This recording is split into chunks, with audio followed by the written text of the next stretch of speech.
नमस्कार, वहाँ देखा तानी भोजपुरी न्यूज टाइम। हम शंभू गोरखपुर जनपद में मौजूद बानी। गोरखपुर जनपद में राष्ट्रीय विद्यालय प्रबंधक संघ का एक बैठक बा।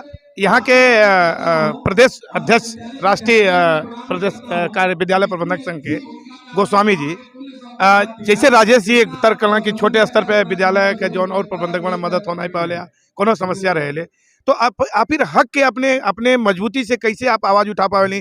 का कहीं पे बाधा भी आ पावेला या शासन स्तर पे या कोनो दिक्कत हो सकेले जो कि आप लोग कैसे बड़े अच्छे तरीके से सॉल्व कर पावेली? इनमें का अड़चना होला, कैसे कर पावेली? देखिए, किसी भी संगठन की रीढ़ उसके कार्यकर्ता होते हैं और आप एक मिनट चूंकि स्वामी जी आज जो अधिवेशन जिला स्तरीय आपके रहल, ये तो अधिवेशन में आप सब लोग इकट्ठा ली अपन अपन बात कर ली।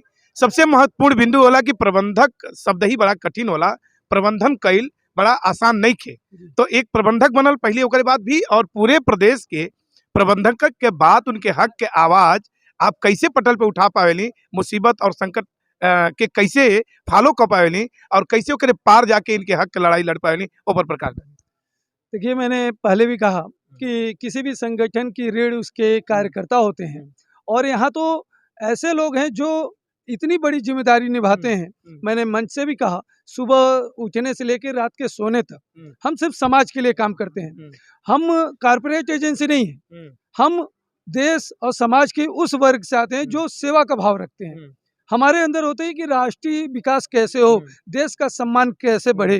तो ऐसे प्रबंधक भाइयों का जो सहयोग होता है, उस सहयोग के से जो शक्ति मिलती है उससे हम लोग आगे बढ़ रहे हैं। और आज संगठन राष्ट्रीय स्तर पर है, इसके 4 प्रदेशों में संगठन संचालित हैं। अब रही इनकी समस्याओं की बात उठाने के लिए, तो उसके पीछे भी हमारे प्रबंधक बंधु हैं। अगर उनकी किसी भी बात की समस्या होती है, उस बात को हम लोग पहले अधिकारियों तक रखते हैं, अपने सक्षम जनप्रतिनिधियों तक रखते हैं। उसके बाद जो उनसे ऊपर मुख्यमंत्री हैं और जो संवैधानिक पोस्टों पर, उनसे हम आग्रह करते हैं। अगर हमारी बातों को, हमारी समस्याओं का समाधान हो गया तो ठीक, अन्यथा हम सड़क से संसद तक लड़ाई लड़ते हैं। सन 2017 से लेकर अभी तक हम लोगों ने कई बार चक्का जाम भी किया।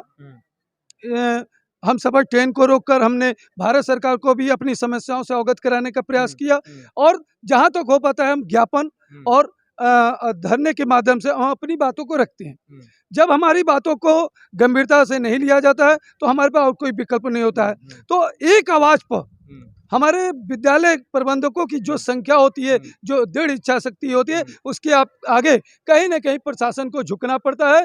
मैं झुकने का शब्द इसलिए यूज कर रहा हूँ क्योंकि गलत आदेश, अब जैसे आपने विगत दिनों में देखा होगा, रात को 8:30 बजे 9 बजे आदेश आ रहा है, कल की छुट्टी निरस्त, कल छुट्टी होगी। अब आप बताएं, जिन स्कूलों ने सूचना जारी कर रखी है कि भैया कल छुट्टी है, उसके अध्यापक कर्मचारी गांव चले गए, कहीं चले गए, हमारे बच्चे कहीं चले गए, आज छुट्टी निरस्त, हम बच्चे को कैसे बुलाएंगे? कहते हैं व्हाट्सएप से बुला लो। भाई हमारा शिक्षक 60 किलोमीटर दूर है, आनंदपुर में एक्सीडेंट हो गया, क्या प्रशासन जवाबदेह होगी? एक ही व्यक्ति, मैं सवाल करता हूं, गुरु तेग बहादुर जी की जयंती मनाई गई, बलिदान दिवस मनाया गया, सॉरी इसी वर्ष सन 2022 में 9 जनवरी को भी मनाते हैं, फिर 29 दिसंबर को भी मनाते हैं। क्या हमारे बलिदान दिवस भी बदल रहे हैं? अगर बदल रहे हैं तो क्या शासन प्रशासन के पास अभी शाम को लेटर पहुंचा, उन्होंने आदेश किया? नहीं। एक कम से कम हमारे सिख समुदाय ने 1 हफ्ता 10 दिन पहले उनसे आवेदन किया होगा कि श्रीमान जी ये संशोधन हो। तो भैया ये क्या कारण है? कहीं ना कहीं हमारा मानना है कि हमारे प्रशासनिक अधिकारी उस तरह से नहीं काम कर रहे हैं जिस तरह से हमारे मुखिया चाहते हैं।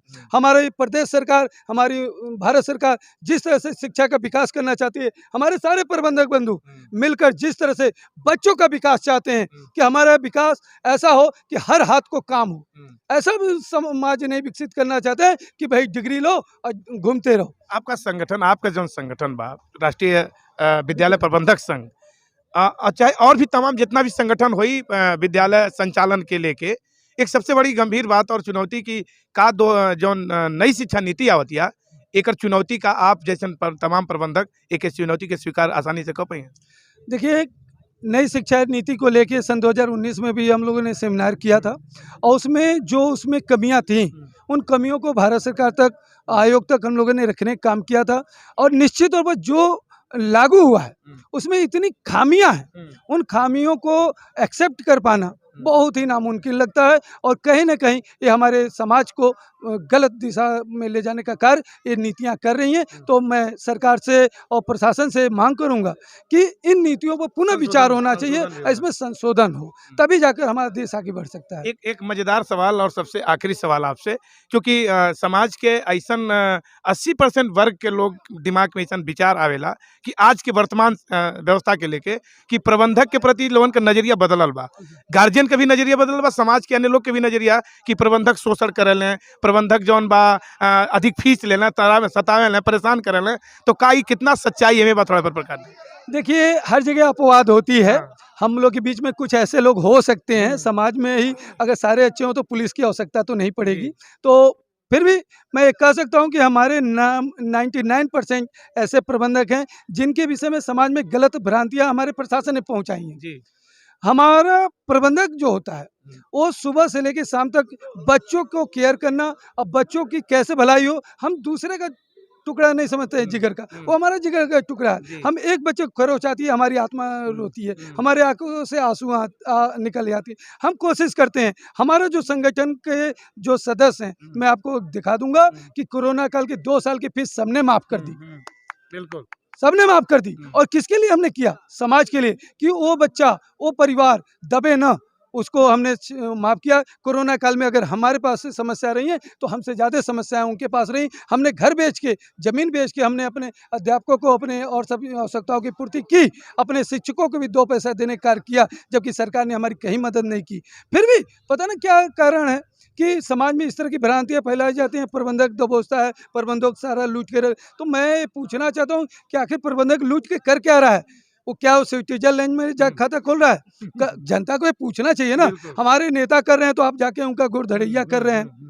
तो ऐसे नेताओं से प्रश्न होने चाहिए। हमको जहाँ है, हम तो समाज के बीच के व्यक्ति हैं, हम तो निचले स्तर के भी बच्चे को पढ़ाने का काम करते हैं। जिसके घर पर दाग लगा हुआ है उसके बच्चे को भी हम सही शिक्षा दे के सही रास्ते पर ले जाने का काम करते हैं। तो भाई हम तो समाज सेवा कर रहे हैं। जी बिल्कुल। और उसके बाद वो है ना, जो कार्य करता है उसी को लोग कहते उसी को कहते हैं।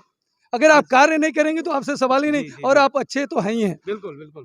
देखिए गौरव गोस्वामी से आप बात करते हैं भोजपुरी न्यूज टाइम पे बेबाकी से अपन बात रखत वाला, क्योंकि निश्चित तौर पे प्रबंधन कई बड़ी कठिन काम होला और प्रबंधक निश्चित तौर पे अपन दांव पेच पूरे जिंदगी का सब कुछ दांव पे लगा के अपन इज्जत बचावेला, अपन विद्यालय चलौला के पीछे वो पूरा कुर्बानी देला और एक एक बच्चा के सहेजला के कोशिश करेला, लेकिन भ्रांतियां व्यक्ति के परेशान करेले। आज निश्चित तौर पे सब कुछ साफ साफ गौरव गोस्वामी अपन बात रखला ना, और भी बात हुई, मजेदार बात हुई वक्त के साथे। कैमरा पर्सन मनोज संगम संभूषण देखत रही भोजपुरी न्यूज टाइम।